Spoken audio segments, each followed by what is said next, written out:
morning, good afternoon, or good evening, and welcome to Inside the Writer's Studio, the podcast where we talk with writers about their lives, their craft, their business, and their latest work.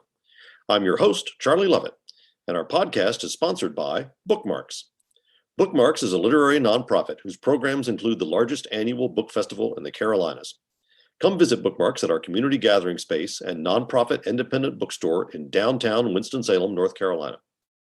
Inside the Writer's Studio is also proud to be an affiliate of Libro FM, the audiobook platform that supports your local independent bookstore. Stay tuned at the end of the podcast for more information on Libro FM and a special offer. My guest today is historical novelist Fiona Davis. Fiona interviewed me in 2020 when my novel Escaping Dreamland was published, and I devoured her novel, The Lions of Fifth Avenue, at that time. And now I get to interview her about her latest New York novel, The Magnolia Palace. Fiona, welcome to Inside the Writer's Studio. Thank you so much. It's wonderful to see you again. So The Lions of Fifth Avenue is set in the New York Public Library. Magnolia Palace moves us a little farther uptown to what is now the Frick Museum. Tell us a little bit about your relationship with New York City and why you think it's a great place to set a novel. Yeah, the New York City in general, you mean? Yeah. Yeah. Oh, it's part of it is that as you wander around, there's so many of these old buildings, and I just can't help but wonder, the generations of stories that are inside them. I'm always curious how a building has changed over time, how its residents have changed over time. And I think, honestly, the idea of setting a book in a building is just an excuse for me to go in and snoop around. And do you live in New York? I do. I've lived in New York for about 35 years now, so it's pretty much home. Yeah. I mean, I think it is, to me, there's just such variety in what you see in the city and so many different interesting historical eras. This book is a little bit later than Lions of Fifth Avenue, is that right? Yes, yeah, not much, but just a little bit. The early part of it takes place in 1919. So did you almost feel like, okay, now I'm sort of moving forward through history from my previous work? Yeah, I think so. Each book has two timelines, and I try to set them in very different eras. And so for this book, I set it in 1919 because it made sense. It was when Henry Clay Frick, who built the Frick Mansion, died. And so I knew it was a dynamic year in terms of his family. Yeah. And then I chose the 1960s for the second timeline because I hadn't worked in it before. Yeah. It was something new and something new to play with. So I try to move it around with each book. Right. So New York is a city that's always been known, I think, as a city with sort of a thriving art scene. And this novel begins, as you said, in 1919 with an artist model. And we're going to talk about the model in just a minute. But she's living in what was then the sort of bohemian Upper West Side. Tell us about, what was the art scene in New York City like in 1919? Yeah, at the time when this model was very successful, there were all these amazing sculptors, and they were being commissioned to do sculptures that are now all over New York City. So at Columbus Circle or in front of the plaza. It was just the style of the period, a very neoclassical style. And they were looking for women with that kind of beauty, which my character in real life, the one that's inspired by her, had. Yeah. And so while downtown in Greenwich Village in the early part of that century was very artistic and bohemian, it almost became commercial to the point where, I remember reading about how someone created a group of artist studios and would offer paid tours to people to see the bohemians, right? And so the artists started moving uptown, and a lot of them settled in the West 60s, which is where the story really starts out. Yeah. I just, as somebody who loves spending time on the Upper West Side when I'm visiting in New York, I keep thinking, are they going to stop off at Zabar's? Are they going to go up to Barney Greengrass? And some of those places were there in the 1920s. So that's, that's one of the things I love about the city, how the eras sort of intersect with each other. So your novel is one of these novels, and this was true of all your books, I think. And I love this about them, that sends me running to Wikipedia about every 6 pages to look at a piece of artwork that you're describing, or to try to find out something else about one of your characters. And this model that we begin with in 1919, it was based, as you said, it's based on a real person. Lillian is based on a woman named Audrey Munson, which I figured out about 30 pages into the book. I was like, who is this person? And this is a person who probably none of my listeners have ever heard of, and virtually all of my listeners have seen. Yes. Which is just I thought amazing. Tell us about Audrey Munson and why she was considered sort of America's first supermodel. Yeah, sure. So I first encountered her when I took a tour of the Frick, and she's a reclining nude has been carved into stone above the entrance to the Frick, and that is Audrey Munson. And so I Googled her and went down this incredible rabbit hole. Yeah, yeah. And she was a very celebrated artist muse in the early 1900s. She posed for all the top sculptors, and her image can be found all over Manhattan. Like I said, the Brooklyn Museum, the Firemen's Memorial, the Titanic Memorial. She's everywhere because she was stunning. She had these, thick dark hair, an aquiline nose, a small chin, very heavy lidded eyes, narrow shoulders, curvy hips. She was just the ideal beauty. And she had this stunning career. And then there was this terrible scandal where her landlord killed his wife, and she was caught up. The police found an ad of her in a bathing suit in his possessions and decided, it was a love triangle, which it doesn't seem like it was. Yeah. And she and her mother fled upstate. She eventually tried to commit suicide. She tried to get into film. That went very badly. And in the end, her mother put her in asylum, where she died in 1996 at the age of 104 and was buried at that time in an unmarked grave. I mean, you can't write a novel and have it be so interesting and tragic. However, I wanted my character Lillian to have a different trajectory, which is why I created a fictional character inspired by Audrey Munson. Yeah, so let's talk about that a little bit, because you tread this, I think, this very interesting ground of taking a real person, and you're pretty true to Audrey's story up to the point of this murder that you mentioned to, and then you take her in a new direction. Why did you want to do that? What was the impetus for, like, okay, now this is the point at which I want her story to turn away from reality? Before I'd heard about Audrey, I was doing research into Helen Frick, the daughter of Henry, who was in her early 20s at that time. And she was another fascinating creature. And I just thought, here are these two women who have been overshadowed by the men in their lives and really in many ways lost to history. And I started wondering, as a writer, you get these kind of visions. And I started imagining what would it have been like if this free-spirited artist's model and muse met this very prickly, temperamental Helen Frick. And both these women are connected by this mansion, right? Yeah. And so I just had an image of one of the early scenes of Lillian standing outside, looking at her image and thinking, what's going to become of me as my life has fallen apart? And someone coming out of the mansion and saying, hey, you're late, hurry up, get inside. And she gets pulled in and realizes she's been mistaken for an applicant for the private secretary to Helen Frick. And that was really the impetus for the whole story. It just kind of came to me as I was standing there. And so that's where I decided to use both those women and explain very clearly in the author's note what's fact and what's fiction. Yeah, we talk about the author's note quite a bit on this podcast because I as a historical novelist myself, we tend to have others on there. And but what I will tell the readers is, like, don't read the author's note until you finished reading this, because it's just such a great story that you've woven. And it is fascinating to know what's true and what's not true. But to me, it's more of an adventure if that's something you find out, afterwards rather than before you started reading. For me, it was exciting to discover Audrey Munson on my own, and go, oh, okay, now where's she going to take her? So Lillian, the character who's based on Audrey, she begins this novel at a very difficult point in her life. Not only is she being accused of being involved in this love triangle that led to this murder, and she's got to leave her apartment, and her mother has died not too long ago, but she's also at age 21 sort of considered over the hill for her profession. Talk about how you created her at the outset in such a way that left room for a really rich character arc. Yeah, I like to have characters who really start out at a low point, Mhm, mhm, because they have to use everything in their arsenal to try and improve their lives and overcome whatever gets thrown their way. And I love the idea of this fish out of water, this artist's model working in this mansion that is a family of three served by a staff of 27. And she's just one of the staff.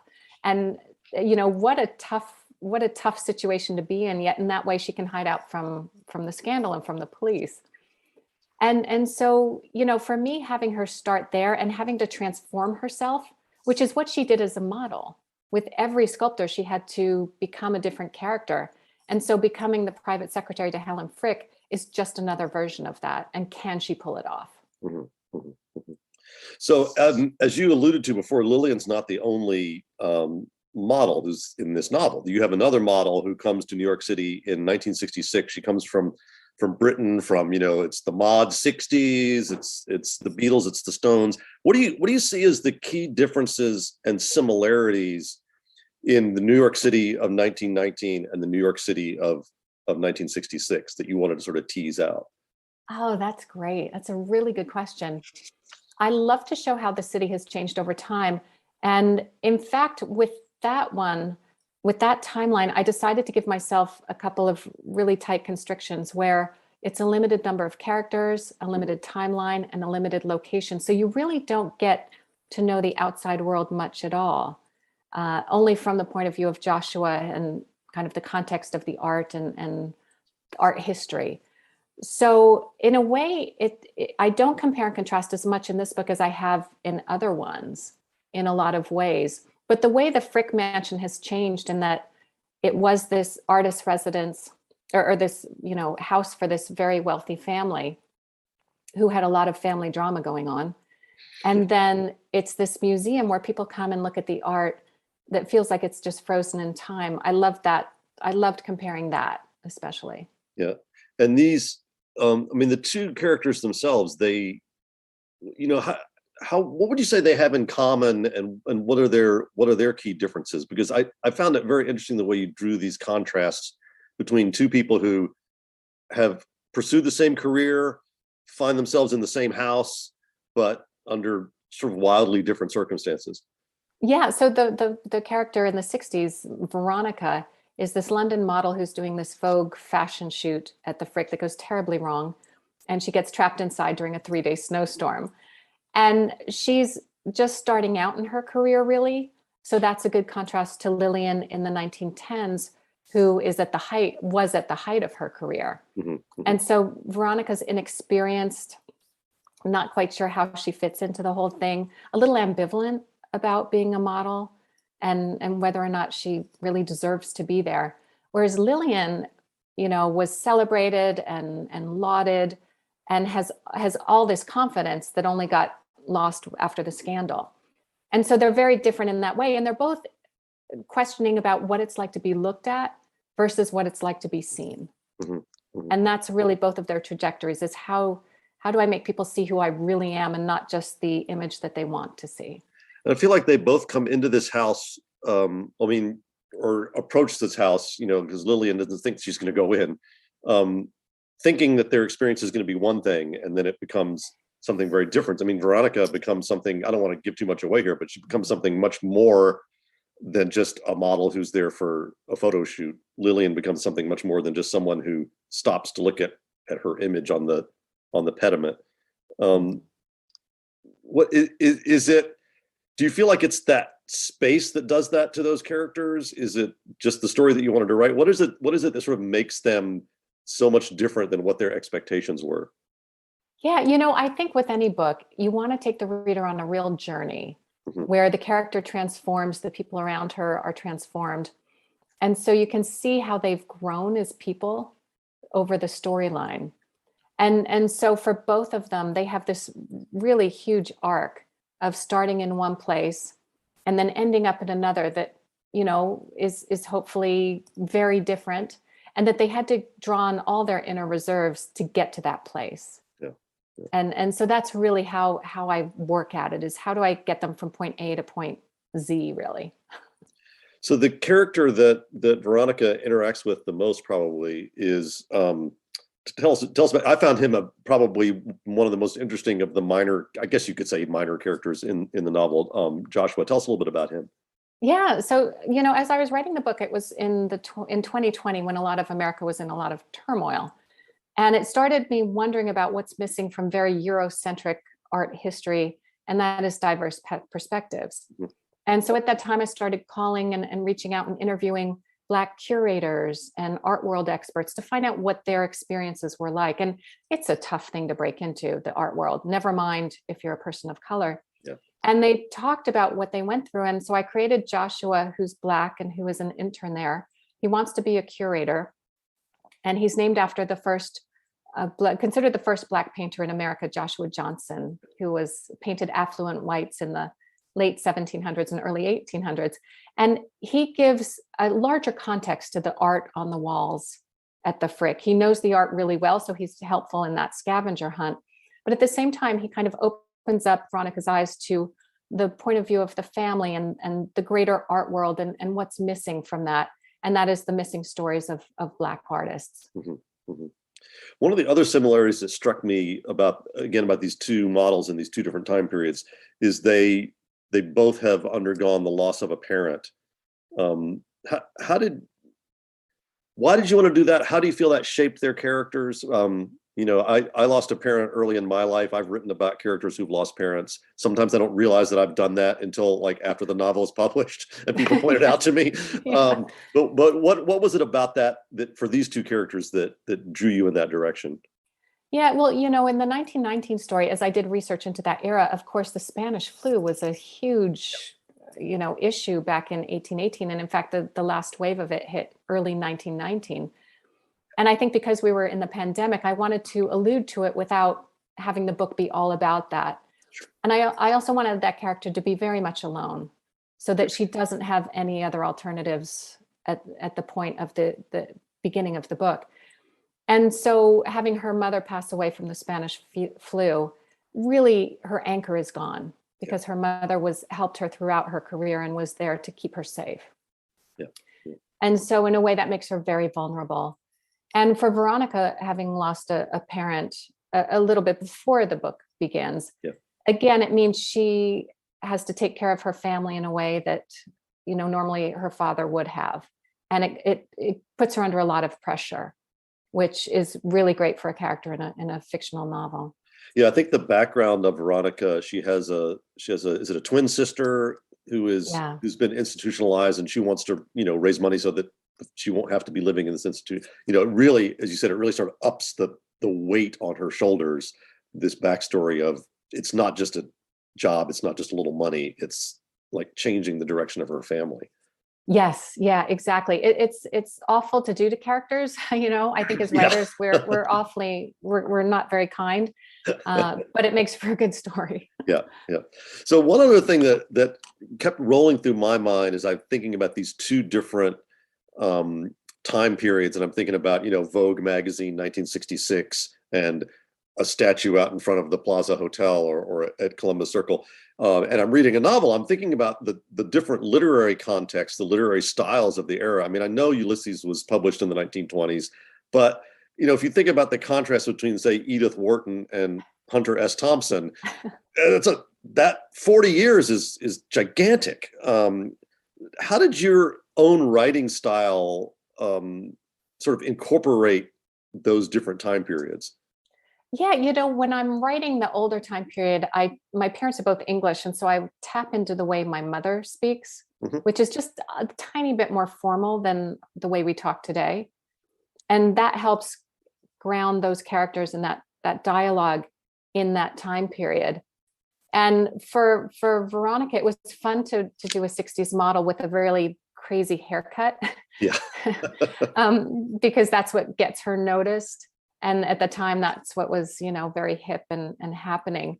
But she's a little ambivalent about it. And so just creating her image visually as something that's as completely different from Lillian as you could get helped to make those two very separate people, even though they do the same job. Yeah.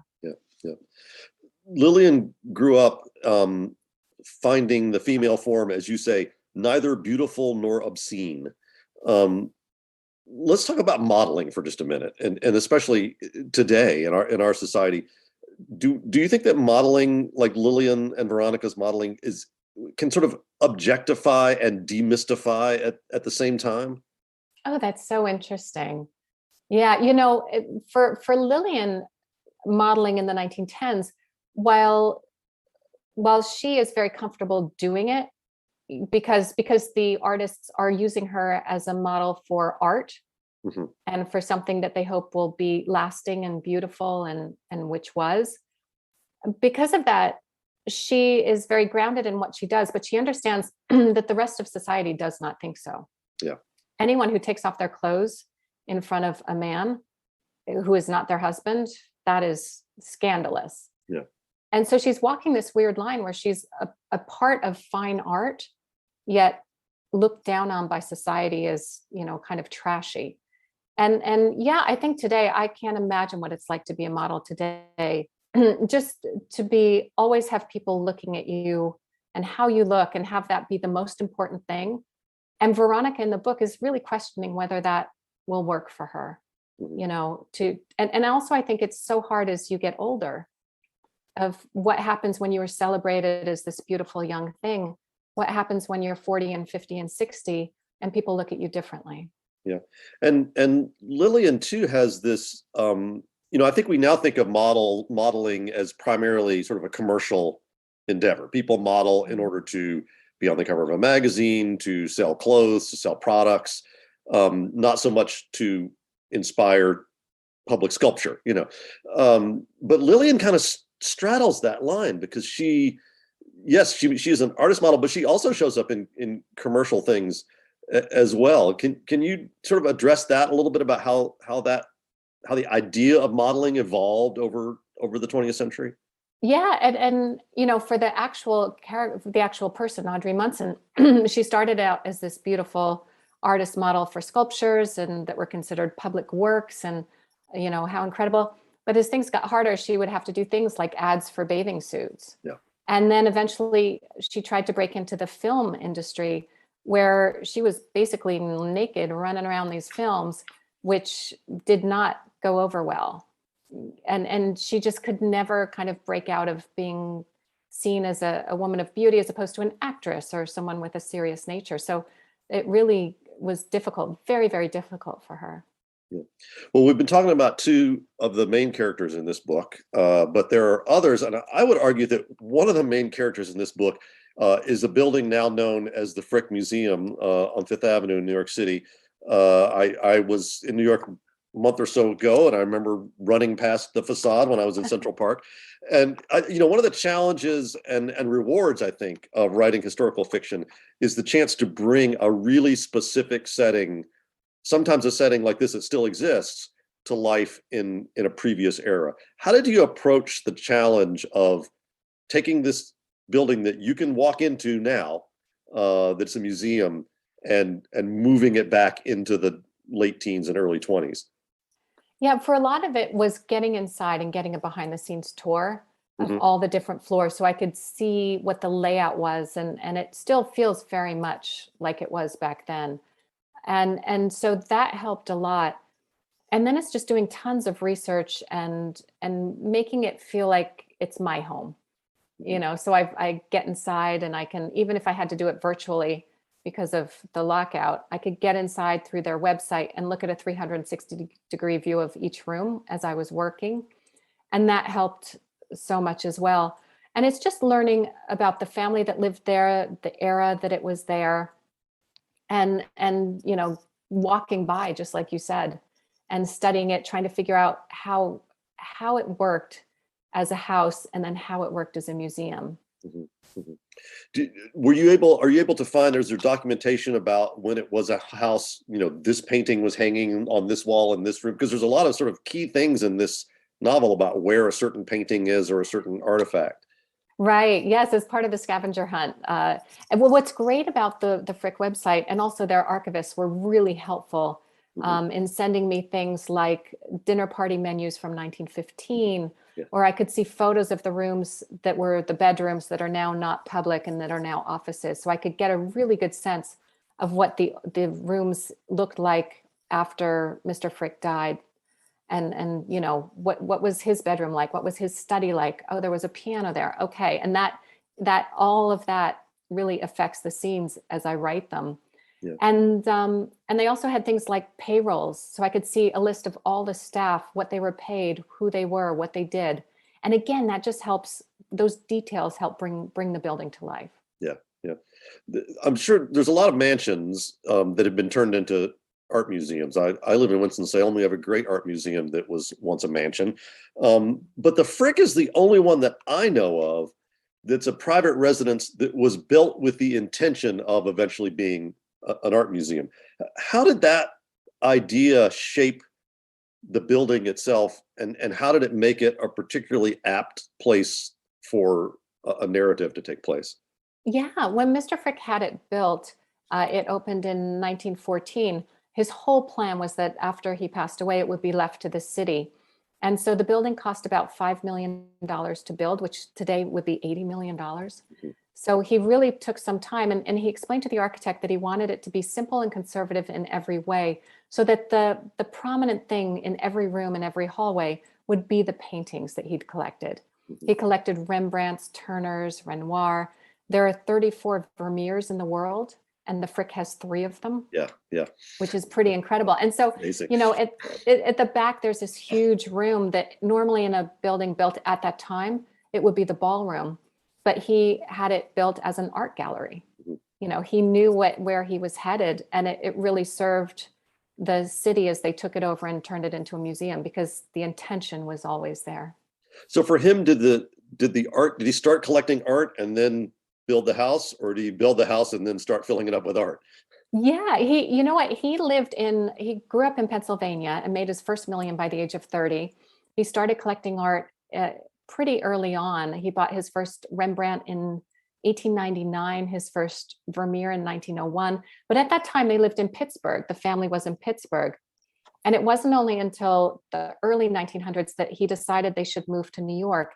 And he had first moved here and lived in one of the Vanderbilt houses. He rented it as his house was being built. And so, yeah, you know, by then he had an extensive art collection, and the whole thing was building all the rooms around the artwork and knowing where it should go and what should hang where. Mm-hmm. Mm-hmm. Now, Frick and his daughter Helen, who both figure very prominently in the novel, did a lot of great things for New York City, for the art world, but they're not unalloyed great people. There's some major character flaws, I guess you would say.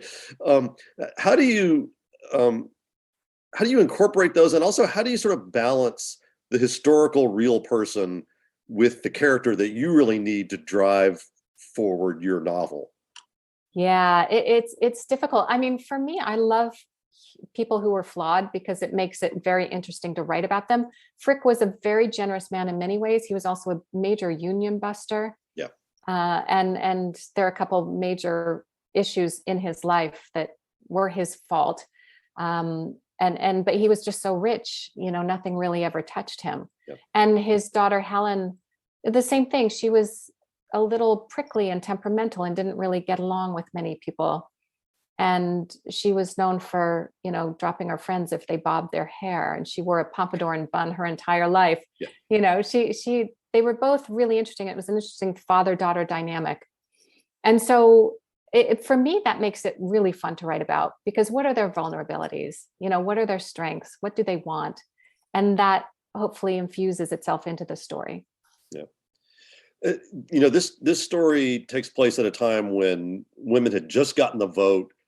Women's roles in some strata of society are starting to change, but it seems to a certain extent that women in wealth are sort of more stuck in their roles of the previous generation than women in other socioeconomic groups.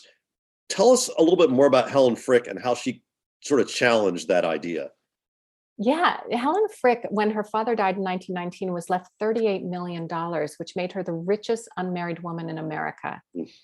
And so in a way, she had so much, but in other ways, I think she was very constricted in her viewpoints in a lot of ways. There was a New Yorker profile of her in 1939 that described her as a woman of extremely robust prejudices, which was putting it kindly. And I think after her father died, especially, she was very insistent that her father's wishes be honored in the museum. And she fought like crazy with the board, and I think drove them all nuts until she finally resigned in the 1960s. But she was just a hard woman to get to know. At the same time, had done some amazing things, including building the Frick Art Reference Library, which is the top art reference library in the world. So she did so much good, but apparently she was tough to get along with. Yeah, yeah. At one point in the modern storyline, you have a character that gets locked in the Frick overnight, which is just like, everybody's fantasy. I immediately went a little bit farther along Fifth Avenue and across the street to the Metropolitan Museum of Art and flashback to From the Mixed Up Files of Mrs. Basil E. Frankweiler, which is one of my favorite books growing up. What museum would you like to spend the night in? Ooh, what a great question. You know what? There is a museum in England, in London, actually, called I think it's the John Sloan Museum. Yeah. Yeah. And it's, again, not well known, but it was a residence, and it's just full of quirky things. And I'd love to spend a night there just looking around, because you could spend days there and not see everything. Yeah, I've never been to the Sloan, but I've read about it. And apparently every room is just packed with weird stuff. There's definitely something appealing about a collector who did not have focus, Yes. So you have you talked a little bit about this before about finding things like dinner party menus, but you do have amazing details of the everyday, not just in the museum, but in other parts of Lillian's life in artists' studios and everything. How do you it's easy to discover the details of like the career of a famous robber baron. It's a little harder to find out, like, what was it like to just walk around the streets of New York or to go into an artist studio 103 years ago. How did you research those sorts of everyday things? One thing helped with that was there was a wonderful book on Audrey Munson, a biography that's written called The Curse of Beauty. And that gave me so many specifics. It gave me how much she was paid, who she worked for. It's a wonderful book. I highly recommend it. And so finding books like that give me the specifics are what really help, because otherwise it's so hard to know what it would have been like. Yeah. Do you ever find yourself, I've had the situation where I find myself going down a rabbit hole trying to find one little piece of, the one I remember from Escaping Dreamland was, how much does it cost to ride the L from, here to there? And I just looked for probably 2 days and never found the answer. Do you ever have those sorts of rabbit holes where you finally decide, well, if I can't figure it out, then the reader will never call me on it? Yes. Yeah. But every book, there's like 3 things like that where, all right, I have to figure this out. How do I do it? How do I find it? Yeah. I'm with you. And that's the most frustrating thing when, you want to find out a dinner menu from a restaurant in a certain time period. It's tough. It's really hard. I mean, I will say one thing about researching New York is that it is such a well-documented city. You mentioned the dinner menus, and I had used this collection as well, but there's a collection of restaurant menus at the New York Public Library. It's just this one lady collected like thousands of them over a period of 50 or 60 years. And, any one of those, I think it's a great lesson about collecting and archiving. And you read about archiving in this book, that a lot of times any one of those archival items is insignificant in and of itself. But when you put together thousands of them, it tells this real part of history. What are the archives at the Frick like? Did you get to actually go into the archives? We were in lockdown, so they sent them to me, and they're just great. And again, on the website, there's so many, you can actually access things pretty easily. But yeah, they were sending me so many wonderful photographs and documents.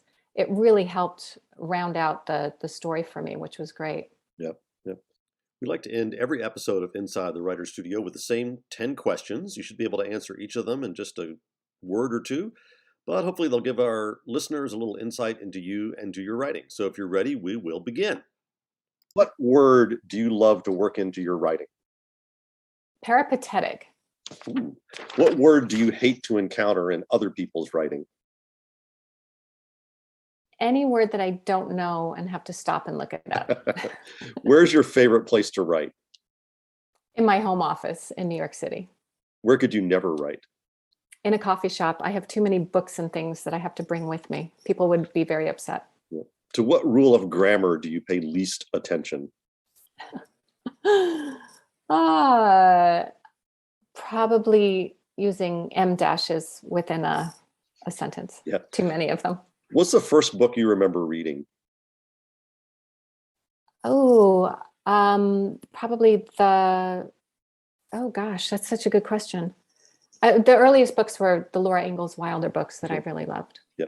What are you reading now? I am reading now The Maid by Nita Prose. What book would you like to have written? Ooh. I loved People of the Book by Geraldine Brooks. What sort of book would you like to write, but probably never will? Like a Jennifer Egan type book, where you're just doing so many things at once and walking such a tightrope. Yeah. And finally, what would you like to hear a reader tell you? That they loved the book and that it made them go down a rabbit hole on what really happened and what didn't. Yeah. This has been Inside the Writer's Studio. I'm your host, Charlie Lovett, and my guest today has been Fiona Davis, whose novel, The Magnolia Palace, is available wherever books are sold. Fiona, thanks for joining us. Thank you, Charlie. This was so much fun. Inside the Writer's Studio is sponsored by Bookmarks, a literary nonprofit that runs the largest annual book festival in the Carolinas and operates a community gathering place and nonprofit independent bookstore in downtown Winston-Salem, North Carolina. To find out more about Bookmarks and all its programs, visit www.bookmarksnc.org. Inside the Writer's Studio is proud to be affiliated with Libro FM. Unlike other audiobook platforms, Libro FM supports your local independent bookstore. Whether you buy a single book or, like me, a monthly subscription, you can link your account to your local store or to Bookmarks to support literary community. For a special 2-for-1 offer, go to Libro.fm and use the discount code WRITERS. If you've enjoyed Inside the Writer's Studio, please consider leaving a rating or review online at Apple Podcasts or wherever you get your podcasts. Inside the Writer's Studio posts new episodes on the 1st and 15th of every month. In our next episode, I'll be talking to Josie Silver about her new novel, One Night on the Island. Until then, thanks for listening, and may you read with wonder and write with passion.